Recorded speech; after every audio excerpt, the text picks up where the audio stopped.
Hey y'all, Ritz here with Watcher of Realms video. If you're wondering about how to get through the knapsack expedition, very simple puzzles and it's a fun little thing.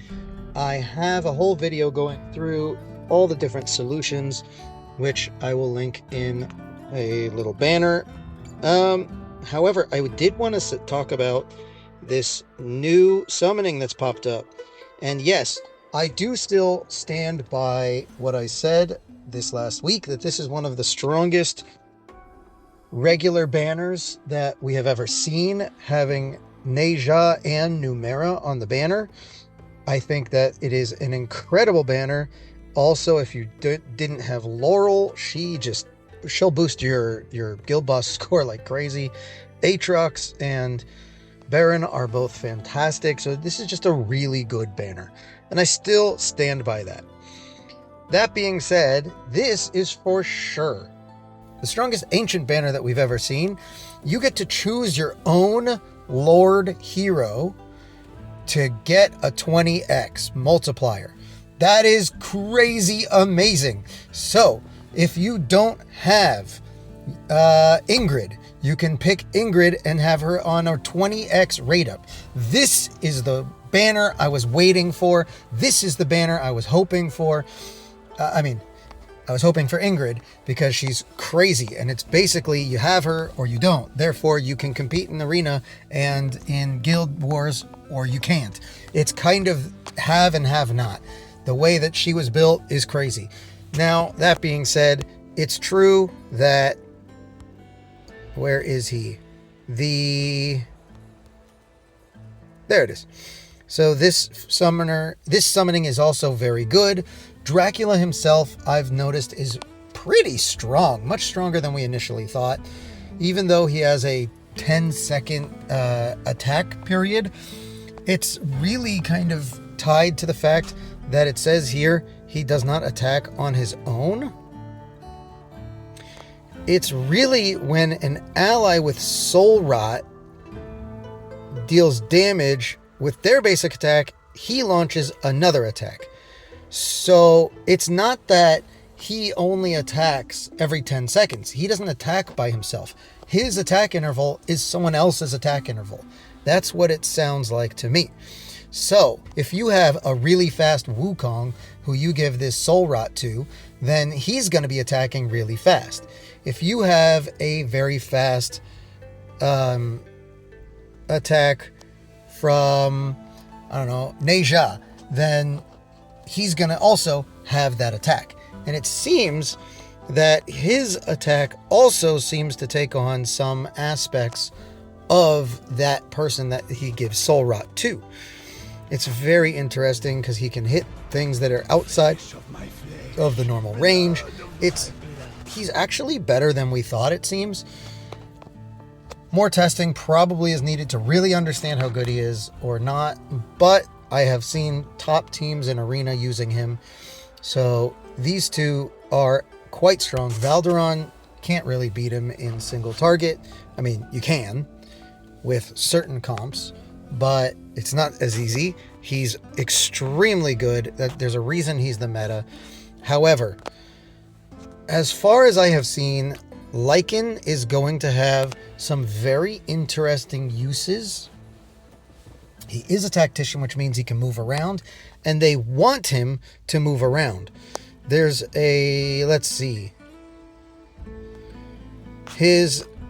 Whenever allied heroes enter or leave the range within 2 tiles of the caster, reduces the cooldown of Lethal Judgment, which does a lot of AoE, by 3 seconds and temporarily increases their damage, I'm guessing by 15%, because it's a percent increase down below, for 12 seconds.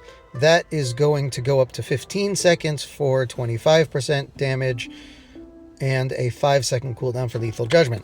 Now, that actually is going to be an interesting mechanic, because within 2 tiles of the hero, that means if you move him away from other units, they will get a damage increase, and if he moves closer, when he moves back, They'll again get a damage increase for 15 seconds once you max it out. They want him to move. He's an AoE DPS, but he's also kind of a buffer, as you can see, ally buff over here. So I think he's going to be really interesting. I think he's going to find usage in places like in Drake's Chasm. Even though he does AoE damage, I think he might be usable because his max attack is quite high. So his AoE damage is not really going to bother me so much, because high attack means you can build him with a little bit more crit damage and do a lot of damage, it seems to me. So we'll see. You can also use him in an Arbiter comp to build your Praetus, which, coming back to our banner, if you don't have Praetus, you can get a Lord for him at the same time, which is incredible. You can pick your Praetus. I am very impressed with this choice of banner.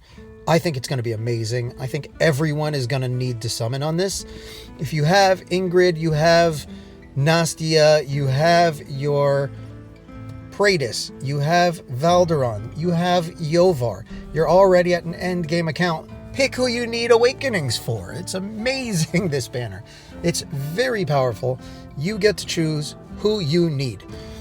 Everyone should be summoning on this. I hope you guys have plenty of Ancients to summon for this, and you're going to hit your pity on this because you'll get a 20 times chance to get the hero of your choice, which is amazing. And they made it doubly possible to get the strong heroes, basically the heroes that everybody wants, as opposed to the weaker Lord heroes. Now, don't let that be said that you will automatically get one of the strong Lords when you hit pity.